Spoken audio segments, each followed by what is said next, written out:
এই রমজান মাসে তোকে কাজ করা লাগবে, এই রমজান মাসে তুই বসে বসে খাবি। শোনেক, আমার ব্যাংকে লক্ষ লক্ষ টাকা নাই যে রমজান মাসে বসে বসে খাবো। আমি সামান্য সেলসম্যান, মাসে 8,000 টাকা বেতন পাই। আমি যদি রমজান মাসে বসে থাকি আমার সংসার কিভাবে চলবে? আগে থেকে টাকা সঞ্চয় করবি, পরে রমজান মাসে বসে বসে খাবি। আজ থেকে 5 মাস আগে আমিও তো তাই ভাবছিলাম, কিন্তু আমি পাই 8,000 টাকা বেতন। সংসারে চালাবো না সঞ্চয় করব? যাই হোক, আজকে তারাবির সময় তুই কি করবি? কি করবো আবার? তার আমি নামাজই পড়বো। আনিসারের গাছের ডাব দেখলাম অনেক বড় বড়ই হয়েছে, আজকে রাতে থাকিস। এইরকম কি? আরে পাগল, আমি ডাব চুরির কথা বলতেছি। শয়তান তো ছুটিতে গেছে, শয়তানের সভাপতি মনে হয় তোকে শয়তানি করার দায়িত্ব দিয়ে গেছে। তুই যদি কারো ক্ষতি করিস, ওই ক্ষতির মাধ্যমে তুইও একদিন ক্ষতির সম্মুখীন হবি। কাউকে না বলে যদি কারো রিজিক নষ্ট করিস, মহান আল্লাহ তাআলা তোর রিজিক একদিক দিয়ে বন্ধ করে দিবে। আচ্ছা ভাই, আমি তোর কাছে মাপ যাচ্ছি, আমি আর ডাব চুরি করবো না। আচ্ছা থাক, আমি গেলাম। মালের গাড়ি নেই, সাইকেল নিয়ে যাচ্ছিস? রোজার আগে মাল দিছি, আজকে টাকা তুলতে যাচ্ছি। আচ্ছা, ডাব চুরির কথা কয়। হ্যালো হ্যালো, শোনা যায় না? কিরে, কার সাথে কথা বলিস? আর বলিস না, একজন টাকা পাবে বারবার ফোন দেয়। নেটের সমস্যা নাকি?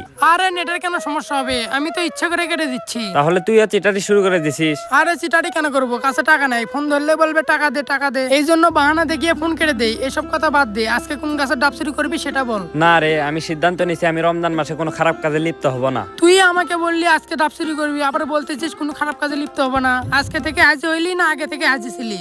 না রে, আমি অন্যের হক নষ্ট করব না। তাহলে একটা কাজ করি, আমার দাদার কাছে ডাব পারি, অনেকদিন ধরে বলতেছি কিন্তু পাতে দেয় না। নিজেদের গাছেরই ডাব চুরি করবি? আরে চুরি করলে তো সমস্যা নাই, বললে তো পাতে দেয় না। আচ্ছা, আমি ধলুদেরকে বলি।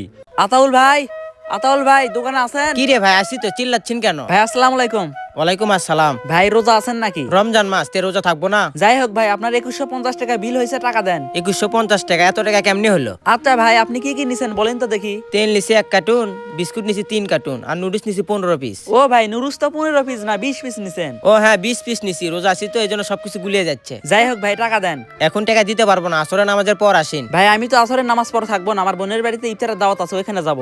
আপনার যেমন সুযোগ সুবিধা আছে, আমারও কিন্তু সুযোগ সুবিধা আছে। আসরে নামাজের পর আসেন, আমি টাকা দিয়ে দেবো নি। ভাই রোজা থেকে আবার আসা খুব কষ্ট হয়ে যাবে, এখন টাকা দিলে ভালো হতো। এই মেয়ে, আপনি তো বারবার রোজা দোয়াই দিচ্ছেন কেন? আমি কি রোজা নাই? ভাই আপনি আমার বিষয়টা বুঝতেছেন না, অনেকদিন ধরে বোনের বাড়িতে যাইনি, আমাকে ইফতারের দাওয়াত দিয়েছে, আমি যদি না যাই বিষয়টা কেমন দেখাবে না? ভাই এবার কিন্তু আমার রাগ করতেছে, আপনি এক কথা বোঝেন না। আপনি আসরে নামাজের পর আসবেন, আপনাকে আমি টাকা দিয়ে দেবো। আপনি তো আসরের নামাজ পড়েই টাকা দিবেন, এখন টাকা দিলে কি হবে? আপনি যদি টাকা দেন আমি মালিককে গিয়ে হিসাব দিব। আপনি কথাই বোঝেন না, আপনার মনে হয় রক বাঁকা আছে।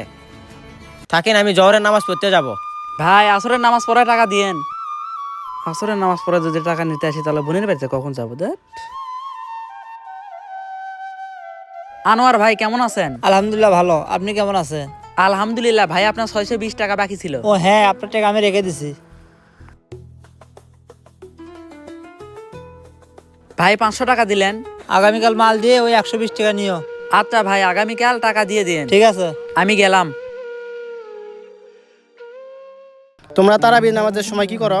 কেন হুজুর, নামাজিতে পড়ি। কই তোমাদেরকে তো এই কয়দিনে একদিনও মসজিদে দেখলাম না। মিথ্যা কথা বলো না, আজকে থেকে তোমাদেরকে যেন মসজিদে দেখি।